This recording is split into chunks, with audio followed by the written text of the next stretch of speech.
नमस्कार सभी को। आज 23 अप्रैल 2022 राष्ट्रीय वेबिनार 365 दिवसीय में आज 167वां महासत्र में आप सभी का आज स्वागत है। और साथ ही आज मुख्य वक्ता के रूप में जो उपस्थित हुई हैं श्रीमती अमी कन्हैयालाल भट्ट जी का भी मैं हार्दिक स्वागत और अभिनंदन करता हूँ अपने इस मंच पर। साथ ही आज के इस महासत्र को महाकार्यक्रम को आरंभ करने से पूर्व हम गुरु वंदना करेंगे। तो सभी लोग कमर गर्दन सीधी करके हाथ जोड़कर आसन में विराजें।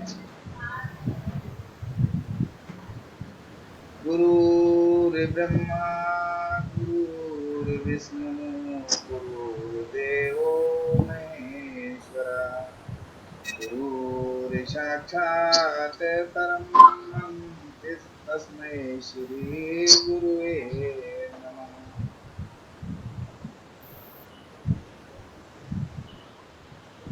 हथेलियों का दर्शन करेंगे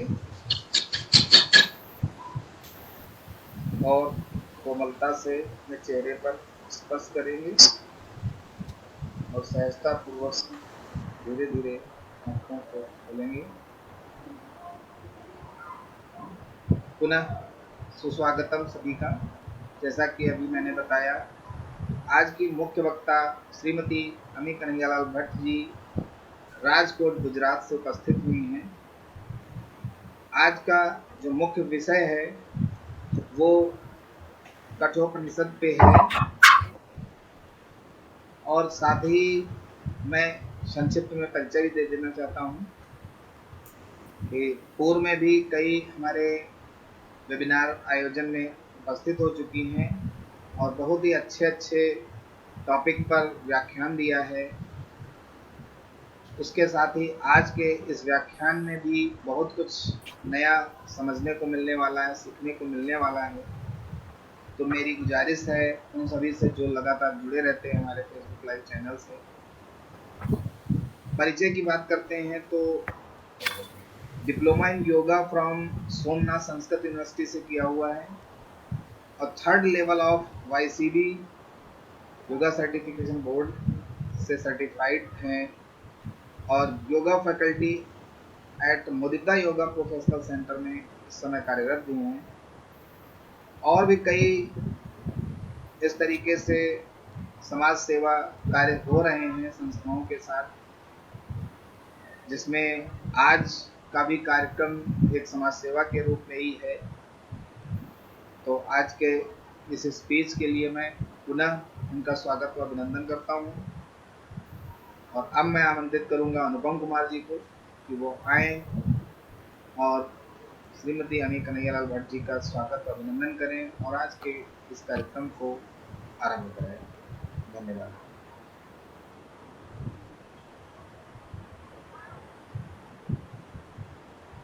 अनम्यूट कर लीजिए। धन्यवाद सर। सभी को प्रणाम। मेरा नाम अनुपम कुमार ऋषिकुल योगपीठ कोऑर्डिनेटर और आज के सत्र में अमी मैडम का बहुत बहुत स्वागत है। और आज का जो टॉपिक है मैडम उपनिषद का एक टॉपिक लेकर आई है, तो चलते हैं अमी कन्हैयालाल भट्ट मैडम के पास और आज से उपनिषद के बारे में जानेंगे। तो मैडम आपका स्वागत है।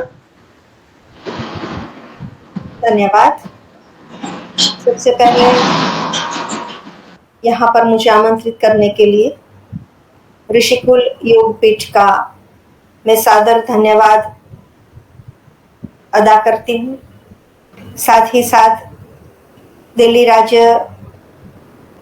ऋषिकुल योगपीठ के अध्यक्ष श्री देवनाथ शुक्ला जी, दिल्ली के अध्यक्ष श्री भगवान दास जी, राजस्थान के अध्यक्ष डॉक्टर भुवनेश शर्मा जी और खास करके यहाँ पर जो सामने उपस्थित है अनुपम कुमार जी, जो बिहार राज्य संयोजक है और हमेशा मेरे साथ कांटेक्ट में रहते हैं और हर रोज व्हाट्सएप के माध्यम से, फोन के माध्यम से कहते हैं कि मैडम आप कब आ रहे हो, कब लेक्चर ले रहे हो, और हमेशा प्रोत्साहित करते हैं।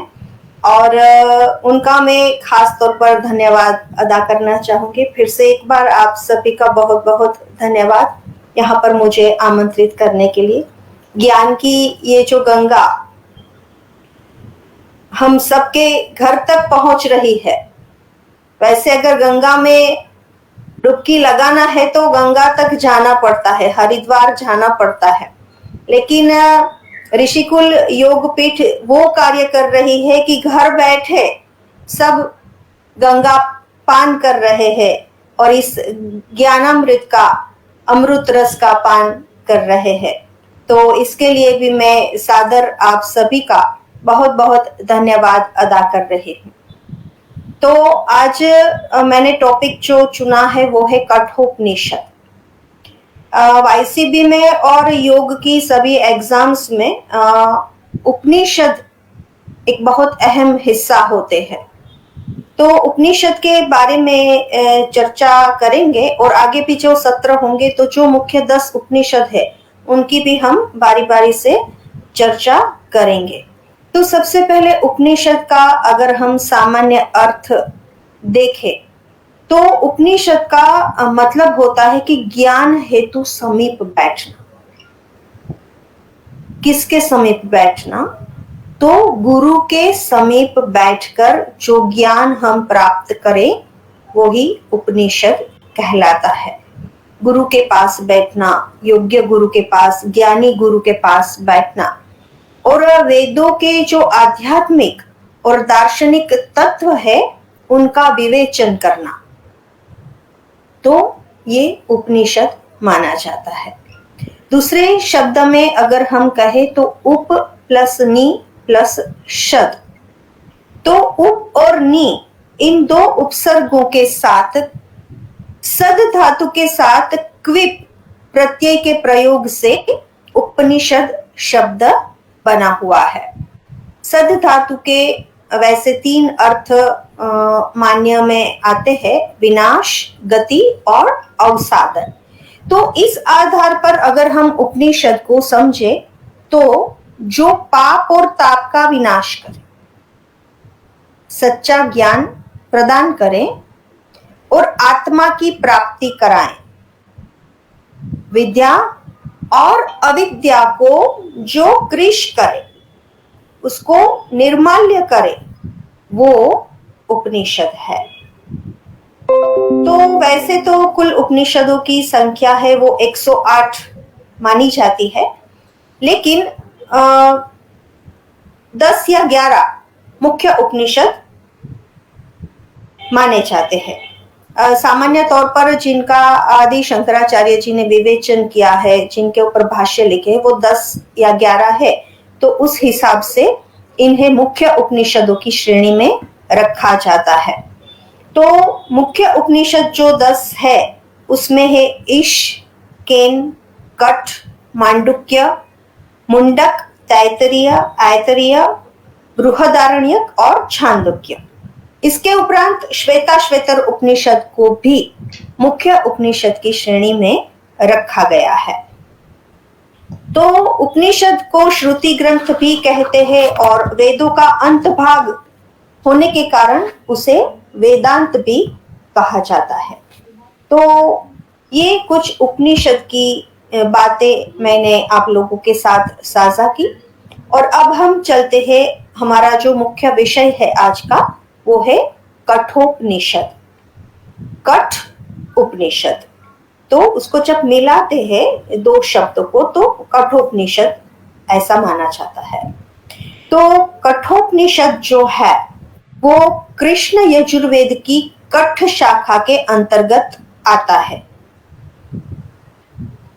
वैसे सभी उपनिषद कोई ना कोई वेद से लिए गए हैं, वेदों का कोई एक भाग हो या फिर वेदों का कोई एक खंड हो, उसे एक उपनिषद के तौर पर रचा गया है, माना गया है। तो उसी तरह से ये कठोपनिषद है, ये कृष्ण यजुर्वेद की कठ शाखा के अंतर्गत आता है और इसके रचयिता वैशंपायन मुनि के शिष्य थे महर्षि कठ।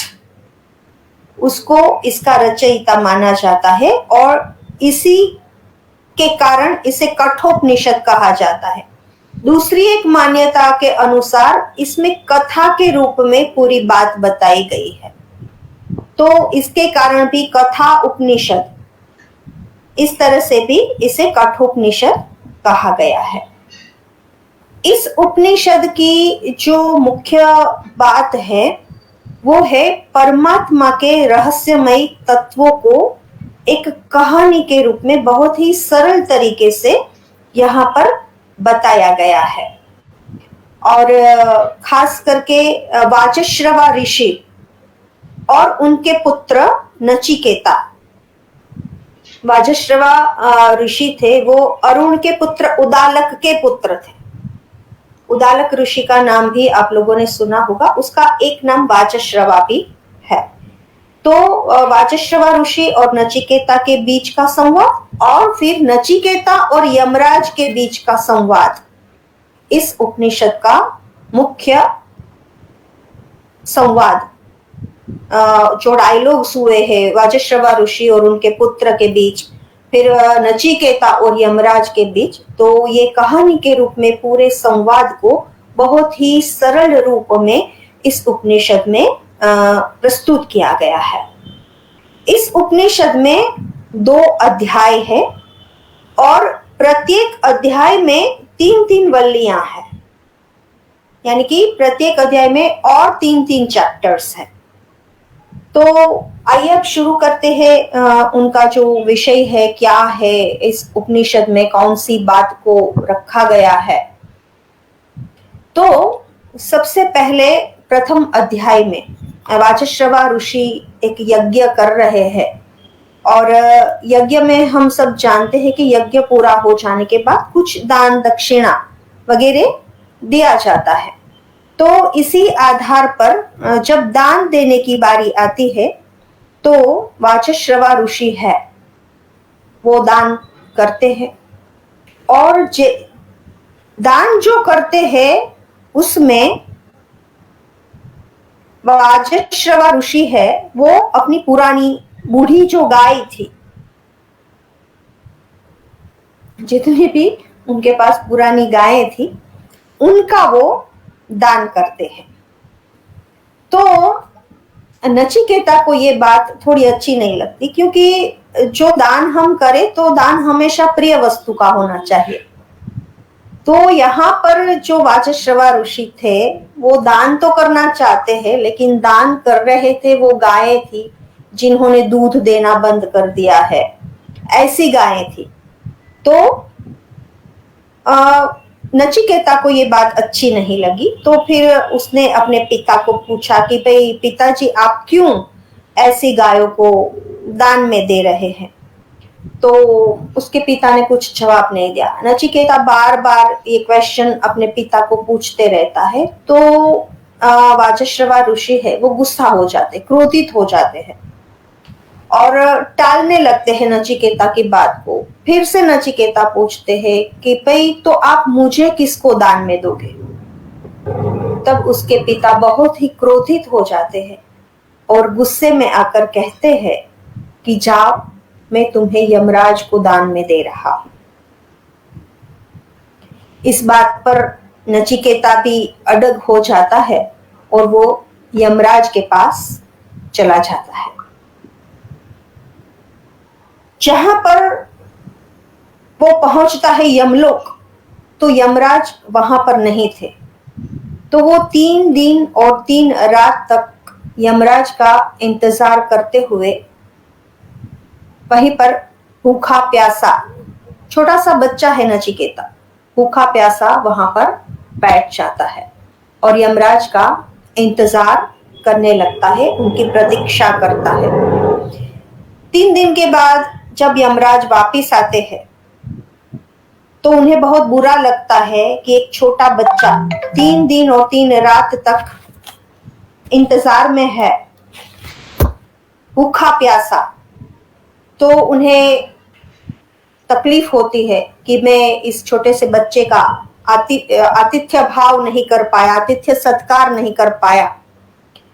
तो उसके प्रायश्चित हेतु वो नचिकेता से 3 वरदान मांगने के लिए कहते हैं कि भाई मैं तुम्हारी बात को तुमको मेरा इंतजार करना पड़ा, भूखा प्यासा बैठना पड़ा, तो इसके बदले मैं माफी चाहता हूँ और मैं चाहता हूँ कि मैं आपको 3 गुण दूं, 3 वरदान दूं, तो आप 3 वरदान मांगे।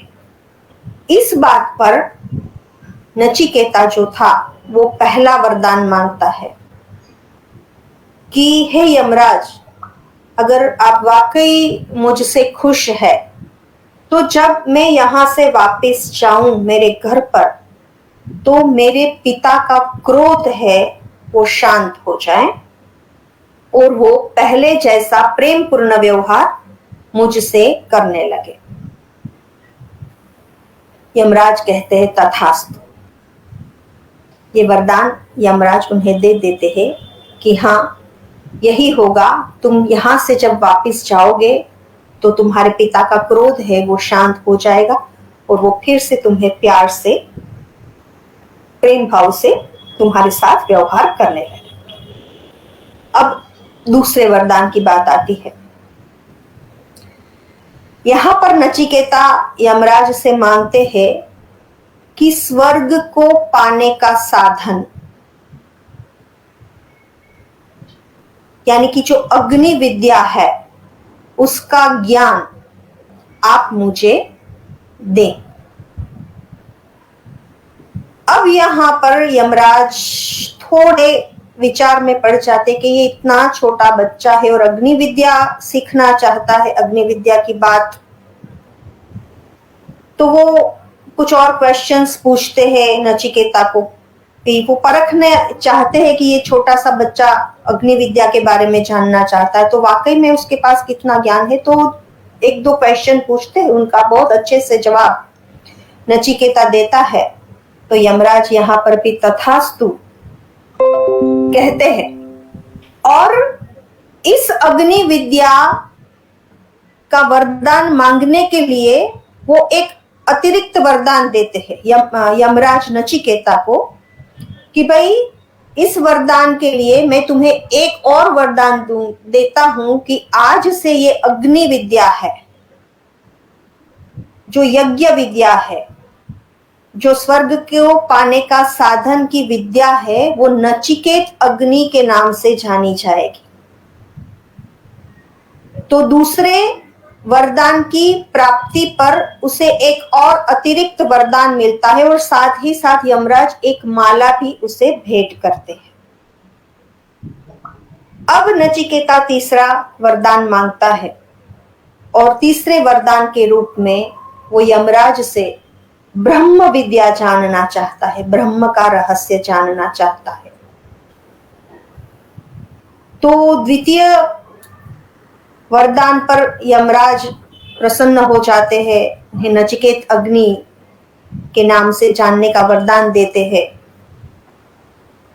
फिर तीसरा वरदान पर यमराज को लगता है कि नहीं, ये वरदान तो बहुत ही कठिन है और इसे देने के लिए तो बहुत ज्ञानी लोग जो है उसी को ये वर देना चाहिए, ब्रह्म विद्या कोई आसान बात तो है नहीं। तो बहुत ही फुसलाते हैं कि भाई इसके बदले तू कुछ और मांग ले, तू राज मांग ले, तू सोना मोहरे मांग ले, तू चाहे जितनी गायें मांग ले, चाहे जितनी जमीन मांग ले, लेकिन इस बात को तू छोड़ दे। बहुत ही प्रलोभन देते हैं, लेकिन नचिकेता जो था वो अपनी बात पर अटल था।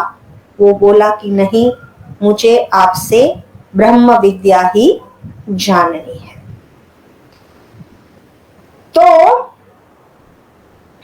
फिर यमराज उन्हें ब्रह्म विद्या का ज्ञान भी देते हैं। दूसरे वरदान की जो बात है अग्नि विद्या, जिसका उपदेश यमराज नचिकेता को देते हैं, वो नचिकेत अग्नि के नाम से या नचिकेत विद्या के नाम से जानी जाती है और अग्नि विद्या का फल है। तो उसमें ऐसा यमराज बताते हैं कि अग्नि विद्या का 3 बार अनुष्ठान करने वाला, जो भी अग्नि विद्या का 3 बार अनुष्ठान करता है, वो रुक साम और यजुर, इन 3 वेदों को जान लेता है। निष्काम भाव से यज्ञ, दान, तप करता हुआ जो इस अग्नि विद्या का अनुष्ठान करता है, वो जन्म मृत्यु से तर जाता है। फिर अग्नि विद्या के बारे में बहुत सारी बातें बताते हैं कि हवन वेदी कैसे बनाते हैं, यज्ञ की वेदी किस तरह से बनाई जाती है, उनमें कितनी ईंटों का प्रयोग होता है, ईंटों की संख्या कितनी होती है, अग्नि को चयन करने की विधि क्या होती है, वो सब विद्या, अग्नि विद्या नचिकेता को बताते हैं। और फिर कहते हैं कि जो इस अग्नि विद्या को जान लेगा वो मृत्यु पाश से मुक्त हो जाता है और अंत में स्वर्ग लोक को पा लेता है।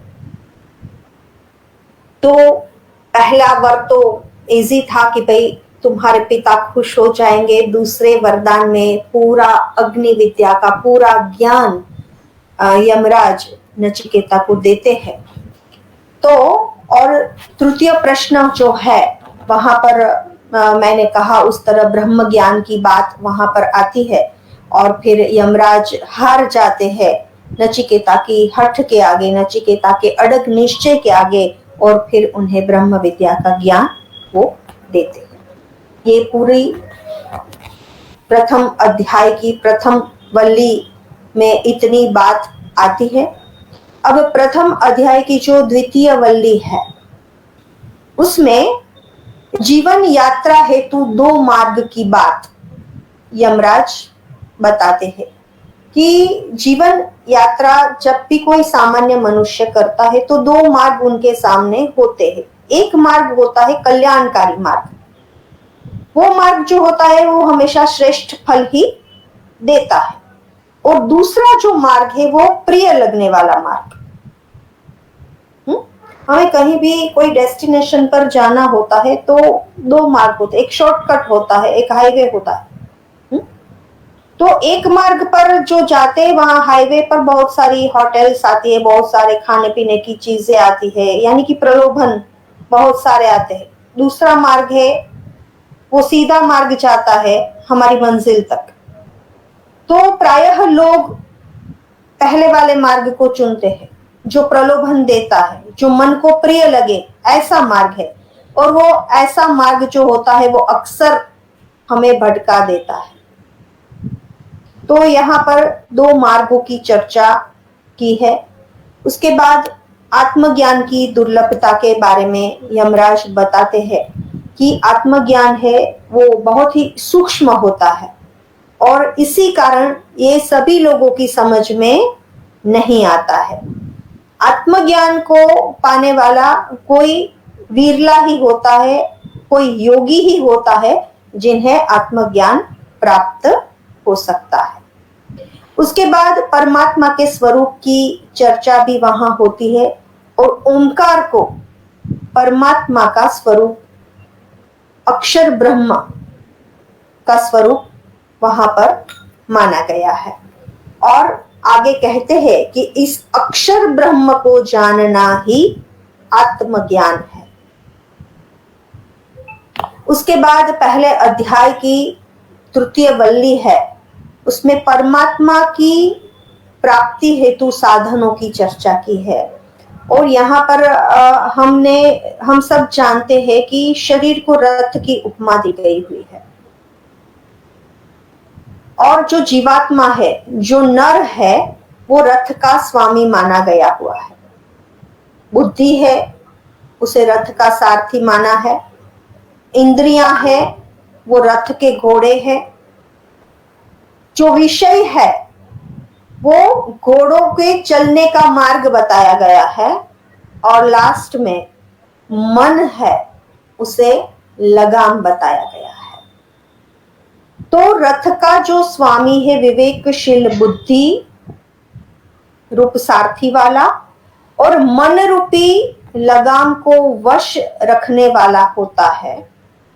यह संसार मार्ग को पार पहुंचाकर परब्रह्म पुरुषोत्तम भगवान को, परम पद को ही प्राप्त कर लेता है। कौन? जो रथ का स्वामी है वो, यानी कि जीवात्मा। फिर इंद्रिय आदि विषयों से, इंद्रियों से शब्द श्रेष्ठ है, शब्द से मन प्रबल होता है, मन से बुद्धि प्रबल होती है, बुद्धि से आत्मा श्रेष्ठ होती है, जीवात्मा से परम पुरुष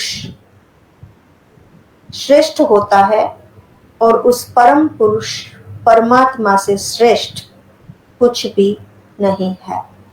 यह बात यमराज नचिकेता को समझाते हैं। फिर तृतीय वल्ली में ही योग की परिभाषा आती है, और ये बहुत ही इंपॉर्टेंट है। जो लोग भी योग के एग्जाम्स दे रहे हैं, कठोपनिषद के अनुसार योग की व्याख्या बताएं। तो यहाँ पर योग की जो व्याख्या आती है वो है यदा पंचावतिष्ठन्ते ज्ञानागी मनसा सह बुद्धिश्च न विचेष्टेति तामाहु परमां गतिम्। जब मन के साथ 5 इंद्रियों और बुद्धि स्थिर हो जाती है, उसी स्थिति को परम गति कहते हैं। ताम योगमिति मन्यन्ते स्थिराम इंद्रिय धारणाम अप्रमस्तदा भवति योगो ही प्रभवाप्ययो। मन, बुद्धि और इंद्रियों की स्थिर धारणा को योग कहते हैं। रिपीट, मन, बुद्धि और इंद्रियों की स्थिर धारणा को योग कहते हैं। उस समय साधक की अवस्था प्रमाद रहित होती है। योग है वो उदय होने वाला और अस्त होने वाला होता है। इसी कारण इसका निरंतर अभ्यास करते रहना चाहिए। तो यहाँ पर प्रथम अध्याय है, उनकी जो 3 वल्लियां हैं उसके बारे में मैंने आपको थोड़ा बहुत बताया। वैसे ये पूरा उपनिषद पढ़ने योग्य है। बहुत ही गहन बात यहाँ पर हुई है। ये तो खाली में ऊपर ऊपर से आपको बता रही हूँ मेन पॉइंट्स। तो द्वितीय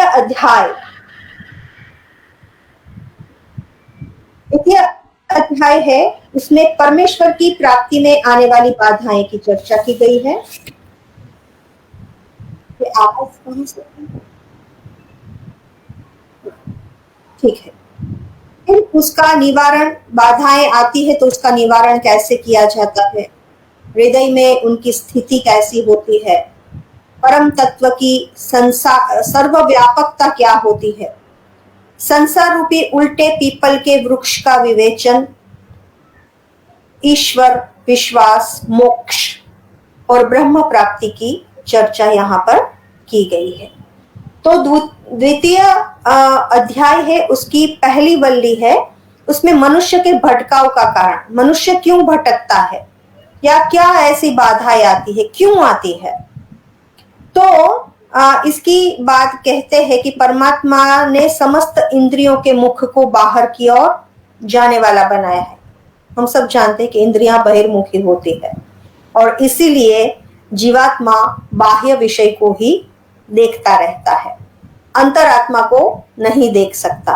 और अंतरात्मा को जो देख ले वो परम योगी की कक्षा में आ जाता है, और ऐसा कोई ज्ञानी, कोई विरला ही होता है। तो अमर पद पाने की इच्छा के कारण, अगर हमें अमर पद पाना है, अगर हमें ब्रह्म ज्ञान पाना है, अगर हमें आत्मज्ञान पाना है, तो हमें हमारे भीतर हमारी इंद्रियों का संयम करके हमें अंतरात्मा को देखने का प्रयत्न करना चाहिए। द्वितीय अध्याय की जो द्वितीय वल्ली है उसमें प्राण और अपान की बात की है। प्राण ऊपर होता है, अपान नीचे, और उसकी उपासना करनी चाहिए। जिसका जैसा कर्म होता है उसके अनुरूप उसके उस योनि में उनको जीवन प्राप्त होता है। इस बात की चर्चा की है कि जैसे अगर हमारे पाप और पुण्य बराबर है, पाप भी 50% है, पुण्य भी 50% है, तो हमें मनुष्य पुनर्जन्म में मनुष्य अवतार मिल सकता है।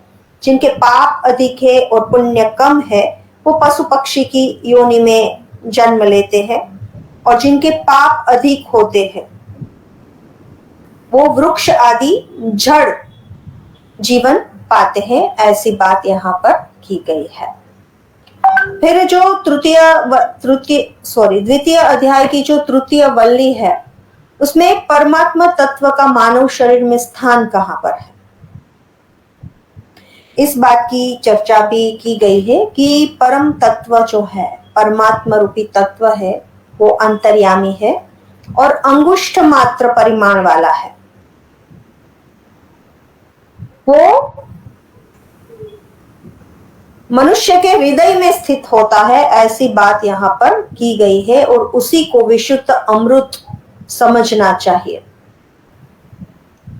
वह मृत्यु और विकार से रहित होकर ब्रह्म को पा लेता है। कौन? जो उस विशुद्ध अमृत को समझ सके, जो अंगुष्ठ परिमाण मात्रा वाला जो परम तत्व है, जो कि हमारे हृदय में स्थित है, उसे जो जान लेता है वो ब्रह्म को जान लेता है, ऐसी बात यहाँ पर की गई है। तो इस प्रकार से यमराज जो है वो नचिकेता को ब्रह्म विद्या का ज्ञान देते हैं। और जो मैंने पहले उल्टे पीपल के वृक्ष की बात की, तो वो बात भगवत गीता में भी भगवान श्री कृष्ण 15वें अध्याय में करते हैं। 15वें अध्याय की शुरुआत ये होती, ऊर्ध्वमूलम् अधः शाखा अश्वत्थम प्राहुरव्ययम् छंदांसि यस्य पर्णानि यस्तम वेद स वेदवित्। तो यही बात यमराज भी यहाँ पर करते हैं कि हमें सब उल्टा दिखता है। जैसे पीपल के वृक्ष, उल्टे पीपल के वृक्ष को अगर हम कोई नदी किनारे पीपल का वृक्ष उगा हुआ है और उसका प्रतिबिंब उस नदी में पड़ रहा है तो वो उल्टा दिखेगा। ठीक उसी प्रकार अज्ञानी मनुष्य को जो सही बात है वो गलत दिखती है और गलत बात है वो सही दिखती है। ये पीपल के वृक्ष की उदाहरण देके यही बात यमराज ने समझाने की कोशिश की है। यही बात भगवान श्री कृष्ण ने भी भगवत गीता में समझाने की कोशिश की है कि जो परमेश्वर है वही ब्रह्म है और वही अमृत कहलाता है, और सब लोग उसी के आश्रित है, कोई भी उसको लांघ नहीं सकता। तो यथा पिंडे तथा ब्रह्मांडे की बात भी यहाँ पर आती है। जो ज्ञानी लोग हैं वो कहते हैं ब्रह्म ही सर्व है, जगत मिथ्या है, और जो अज्ञानी लोग हैं वो कहते हैं जगत सत्य है और ब्रह्म मिथ्या है। तो इस पूरे जो कठोपनिषद है उसमें ये सारी बात की गई है। कल्याणकारी मार्ग और प्रिय लगने वाला मार्ग जो है आत्मज्ञान परमात्मा का विषय है। फिर रथ के स्वामी और पूरी रथ की जो कल्पना की गई है, फिर से एक बार मैं इस बात को रिपीट कर देती हूँ कि जो रथ का स्वामी है वो आत्मा है, शरीर को रथ बोला गया है, मन को लगाम कहा गया है, इंद्रियां 5 घोड़े, हमारी जो 5 इंद्रियां है उसे रथ के 5 घोड़े के रूप में माना गया है, और विषय है वो घूमने वाला है कि जो रथ को विचरने का, घोड़ों को विचरने का जो मार्ग है वो वो घोड़े माने गए हैं। बुद्धि को यहाँ पर सारथी माना गया, और ये बात भगवत गीता में भी रिपीट होती है। दूसरे अध्याय में साधक बाधक तत्व की बात कि परमात्मा की प्राप्ति हेतु बाधाएं आती है, तो वही चर्चा दूसरे अध्याय में की गई है। प्राण और अपान, प्राण यानी ऊपर जाना, अपान नीचे जाना, और उनको कंट्रोल करने के लिए उपासना शब्द का प्रयोग यहाँ पर किया गया है। उसके बाद कर्म और कर्म फल की बात भी कठोपनिषद के द्वितीय अध्याय की द्वितीय वल्ली में की गई है, और तृतीय वल्ली में परमात्मा का मानव शरीर में स्थान कहाँ पर है, तो हृदय ही विशुद्ध अमृत तत्व है, ऐसी बात करते हुए यहाँ पर कठोपनिषद है वो पूरा होता है। यमराज और नचिकेता का जो संवाद है वहां पर पूरा होता है और फिर ब्रह्म ज्ञान प्राप्त करके नचिकेता खुशी खुशी अपने पिता के पास जाता है और वहां पर भी यमराज के वरदान हेतु उनको उनके पिता है वो हर्षित होते हैं, आनंदित होते हैं और नचिकेता का बहुत ही प्रेम से सत्कार करते हैं। पुनः अपने पुत्र प्रेम को वो पाकर नचिकेता अपने पिता का वात्सल्य पाकर और भी अभिभूत हो जाता है। और यहाँ पर आज का मेरा जो वक्तव्य है मैं समाप्त करना चाहूंगी। फिर से एक बार आप सभी लोगों का बहुत बहुत धन्यवाद। हरिओम।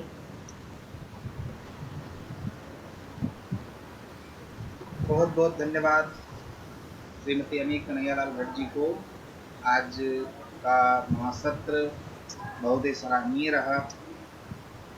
जैसा कि वेद की भाषा को उपनिषद के माध्यम से जानकारी दी और निश्चित है कि योग संस्कृति को असलियत में जो है उपनिषद से ही, वेदों से ही जो है निकाला गया है।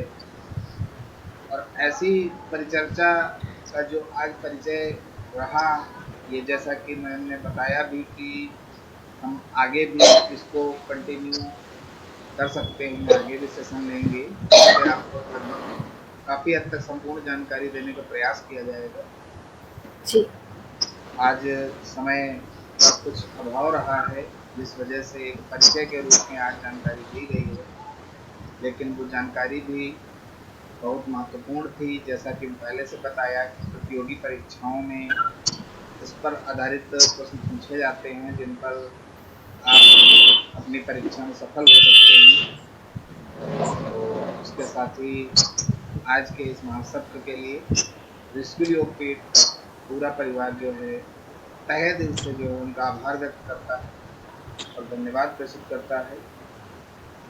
और अब मैं आमंत्रित करूंगा अनुपम कुमार जी को कि वो आएँ और श्रीमती अमी कन्हैयालाल भट्ट जी का अभिवादन करें, धन्यवाद प्रेषित करें और आज के इस कार्यक्रम को विराम देने के लिए शांति पाठ करें। धन्यवाद सर। और आज के सत्र के लिए भट्ट मैडम को बहुत बहुत एक बार पुनः धन्यवाद। मैडम का बहुत ही अच्छा सत्र रहा आज का उपनिषद के ऊपर। तो चलते हैं अब कमल गर्दन प्रार्थना की ओर। तो कमल गर्दन सीधी करते हैं, कुमलता से आंख बंद, सभी कोई दोनों हाथ नमस्कार मुद्रा में। ओम भूर्भुवस्सुः तत्सवितुर्वरेण्यं भर्गो देवस्य धीमहि धियो यो न प्रचोदयात्। शांति शांति। दोनों हथेली को आपस में स्पर्शन करेंगे। वापस करने के बाद चेहरा पर कोमलता से रखते थे, धीरे से आंख को खोलना है। तो एक बार पुनः सभी को धन्यवाद। फिर मिलेंगे इसी टाइम में कल दूसरे सेशन में। तब तक के लिए सबको धन्यवाद। शुभ रात्रि। धन्यवाद सभी को।